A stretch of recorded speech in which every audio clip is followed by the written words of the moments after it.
নিজের স্বামীকে যদি নিম পাতার মতো তিতাও মনে হয় তবুও মানিয়ে নিতে শেখুন। কেননা নিম পাতা তিতা হলেও যেমন শরীরের জন্য উপকার, তেমন আপনার স্বামীও আপনার জন্য উপকারী। জীবনের একটা পর্যায়ে তাকে ছাড়া আর কাউকে আপনি পাবেন না।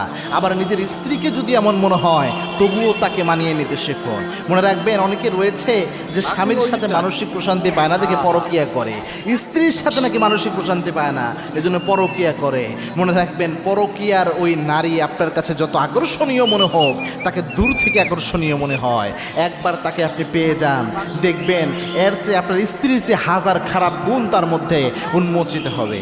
এবং এখানে শয়তান আকর্ষণ তৈরি করে দেয় এই জেনার এই বিষয়টাতে, এবং এটা সবচেয়ে ভয়ানক একটা অপরাধ। আরেকটা বিষয় হচ্ছে যে যেই জিনিস দূরে থাকে, ওই নদীর এপারাতে ছাড়িয়া নিঃশ্বাস, ওই পারেতে সর্বসুখ আমার বিশ্বাস।